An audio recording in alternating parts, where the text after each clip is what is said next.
Olá, meus irmãos. Nesse vídeo nós vamos falar sobre os pais da igreja. Quem são esses pais da igreja? São aqueles homens que sucederam os apóstolos, né? São aqueles homens que ouviram o evangelho da própria boca dos apóstolos. A gente vai falar aqui de alguns deles, São Clemente, Santo Inácio de Antioquia, São Justino, São Policarpo, né? A gente vai falar ali também dos primeiros papas. Em um outro vídeo nós vamos falar só sobre os papas, né? Sobre a linhagem do papado, né? Então, porque São Paulo, né, nas suas cartas, ele pede para que os outros apóstolos e os discípulos confiem a missão do evangelho a outros homens de fé, né? Ele diz aqui em 2 Timóteo, capítulo 2, versículo 2: o que ouvistes de mim em minha presença e de muitas testemunhas, confia-o a homens fiéis, que sejam capazes de ensinar ainda a outros. Né? Então essa missão, e também junta com aquilo que Jesus falou, que ide e fazei discípulos em meu nome. Né?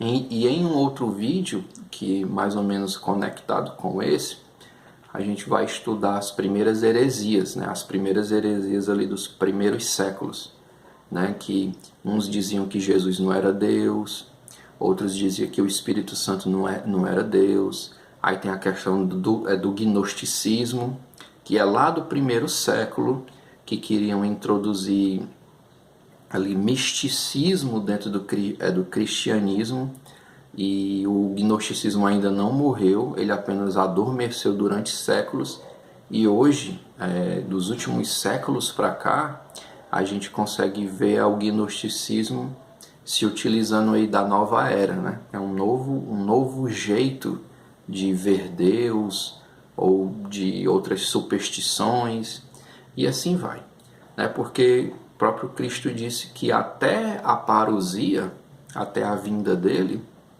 a vinda última e definitiva dele, o joio ia estar junto do trigo, ia ter lobo em pele de cordeiro, né? Então, esses homens aqui que a gente vai falar hoje, que foram os primeiros bispos e os primeiros padres da igreja, eles combateram essas heresias, né?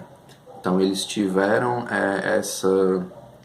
essa força do Espírito Santo, claro, para poder combater essas heresias. E foi no combate dessas heresias que também o cânon da Bíblia foi sendo montado, porque tinha um determinado livro ali que dizia que Jesus não era Deus, e eles queriam colocar esse livro para dentro do cânon. Então vinha esses homens aqui que a gente vai falar e dizia: esse livro aí não é doutrina de Jesus, esse livro aí não foi Jesus que falou.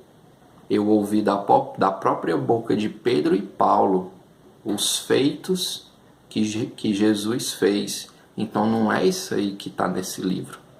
Então foi assim, né, complementando, que o cânon do Novo Testamento foi feito, porque se fosse deixar a vontade de uns e de outros, a Bíblia seria mais do que o dobro do que é hoje, sendo que ia estar em contradição direto, porque um livro ensina uma coisa, outro livro ensina outra.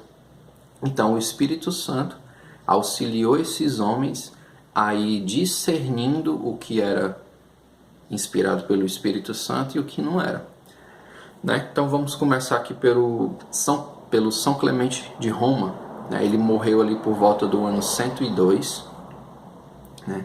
Então ele foi papa do ano 88 ao ano 97, desculpa aí o barulho da moto, certo? Então ele foi o terceiro sucessor de Pedro, nos tempos do imperador romano Domiciano e Trajano. No depoimento de Santo Irineu, no caso Santo Irineu é ali um contemporâneo dele, viveu ali na época dele, e ele escreve sobre esse São Clemente de Roma, né? E ele diz assim, ele viu os apóstolos e com eles conversou, tendo ouvido diretamente as suas pregações e ensinamentos. Então aqui, São Clemente de Roma, ele foi o quarto Papa. Né? Então São Clemente de Roma, já está dizendo, foi em Roma. Assim como Pedro e Paulo morreram em Roma, São Clemente substituiu ali como o título de quarto Papa, e ele assumiu o papado na cidade de Roma. Porque se a gente for analisar ali a cronologia, Pedro morreu ali por volta entre o ano 66 e o ano 67. Né? Então ali a gente sabe que um papa assume quando o outro morre, né? Com exceção, algumas exceções, 3 ou 4 aí de 2000 anos, em que um papa assumiu enquanto o outro estava vivo. Na grande maioria das vezes por questões de saúde grave, né? Quando aquele pontífice não tinha condições de exercer a cadeira de Pedro. Né? Então, São Pedro morreu ali por volta do ano 66 e 67. Depois vem Lino, Anacleto e Clemente. Quem vai à missa, né? Dependendo ali da solenidade que está sendo celebrada, numa oração eucarística, se você prestar atenção, o padre vai rezar lá no missal, uma determinada parte ele vai falar Lino, Anacleto, Clemente e outros aí que foram ali os primeiros papas logo após Pedro. E se a gente for comparar as cronologias, a gente sabe que o Novo Testamento ele terminou de ser escrito ali entre o ano 95 e o ano 100, ali com os escritos de João, de São João, que é o Evangelho de João, as cartas de São João e o Apocalipse. Se a gente fizer um paralelo entre as duas datas, a gente vai concluir o quê? Que quando estava no quarto Papa, a Bíblia ainda estava terminando de ser escrita. Né? Então, a gente pode concluir que, mais uma vez, atestando mais uma vez, a Igreja Católica é a Igreja primitiva. Não existe nenhuma diferença entre as duas. Né? Então, quando você entende isso, olha só como isso é profundo. Quando você entende que a Bíblia ainda nem tinha sido terminada de ser escrita e já estava no quarto Papa, como é que essa igreja não é católica? Tá entendendo? Então é uma questão de juntar 2 mais 2, né? Logo depois de São Clemente Romano, a gente vai falar sobre Santo Inácio de Antioquia, que viveu ali por volta do ano 110 na cidade de Antioquia. Então ele foi o terceiro bispo da importante cidade de Antioquia, fundada por São Pedro. Então, como eu falei, os apóstolos iam viajando de cidade em cidade e ali eles constituíam uma comunidade, um bispo, né, e ia dando continuidade às viagens. Né? Então, São Pedro e Santo Inácio de Antioquia conheceu pessoalmente São Paulo e São João, e ele estava sob o domínio ali na época, no ano 110, sobre o domínio do imperador Trajano. Né? Então ele foi preso e conduzido a Roma, onde morreu nos dentes dos leões, no Coliseu. Né? E ele também ele conheceu São Policarpo, que a gente vai falar mais na frente. E ele foi o primeiro a escrever um documento aonde tinha o nome Igreja Católica, né? Que Igreja Católica, o nome católica vem do grego katolikos, que significa universal. Então a verdadeira Igreja Universal é a Igreja Católica, né? Por que é universal? Porque é para todos os povos, é para todo o mundo. Né? É a única igreja que está no mundo inteiro. É a única igreja que prega uma fé só, uma doutrina só no mundo inteiro. Né? Porque foi promessa de Cristo. Né? Não, passando para frente. A Didaquê, né, que é a doutrina dos 12 apóstolos, que eu mostrei aqui o livro, né, uma outra vez, esse livrinhozinho aqui, ó, esse nome é em grego, Didaquê, que significa a doutrina dos 12 apóstolos. Né? Então, é como um antigo catecismo, redigido entre o ano 90 e o ano 100, na Síria, na Palestina e na Antioquia. e traz o título dos 12 apóstolos. Os padres da igreja mencionaram muitas vezes e em 1883 foi encontrado seu manuscrito em grego.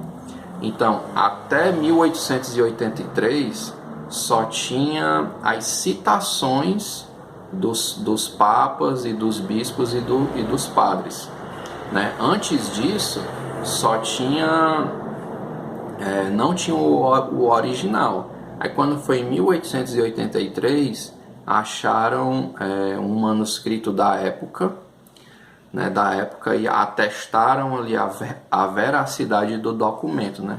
Então compararam com o que os bispos e os padres vinham escrevendo há 2000 anos e viram que era a mesma coisa. E esse documento, como eu falei, foi escrito ali por volta do ano 100, né? Então ali os membros da igreja, como eu falei, que não tinha acesso totalmente à Bíblia, eles iam escrevendo ali algumas coisas, né, que eram de importantíssima questão catequética para orientar o povo do que era certo e do que era errado, já que não tinha-se ainda acesso à Bíblia como um todo, né? Então esse documento era de suma importância. Tem São Justino. Ele foi mártir no ano 165, ele nasceu em Napilusa, na antiga Siquém, Israel, e ele dedicou a apologia ao imperador Antônio Pio. O que é que significa isso? Que ele escrevia cartas, né, para o imperador romano defendendo a fé cristã, porque era crime ser cristão. Então ali nas escondidas ele escrevia carta e mandava para o imperador, esclarecendo como era ser cristão, o que era ser cristão, que não tinha nada demais, não tinha crime nenhum, né? Então ele foi martirizado em Roma, né? E um dos documentos mais belos dele é quando ele narra a missa, a Santa Missa, né? E ele diz lá o culto cristão, aí ele narra passo a passo do culto cristão, e ele fala do pão e do vinho, que aquele alimento não é um alimento ordinário, não é um alimento comum, mas dada as bênçãos e a consagração do presbítero ou do bispo, aquele pão e aquele vinho se torna a mesma carne e sangue do nosso Senhor, né? Então é aquela mesma carne que foi pregada na cruz, né? Nosso Senhor Jesus Cristo. Então, tem Santo Irineu de Lyon, para finalizar. Ele nasceu na Ásia Menor e foi discípulo de São Policarpo, que por sua vez foi discípulo de São João. Então aí a gente vê a hierarquia, né, a sucessão apostólica. Então tem João, São Policarpo e Santo Irineu. E ele fez uma obra magnífica que foi Adversus Hereges, né, combatendo todas as heresias daquela época. Então, para você saber mais sobre essas heresias, você vai aqui em cima, que aí você vai saber detalhe por detalhe dessas heresias e quem as combateu, certo? Obrigado, compartilhe, curta e se inscreva no canal. Obrigado, até o próximo vídeo.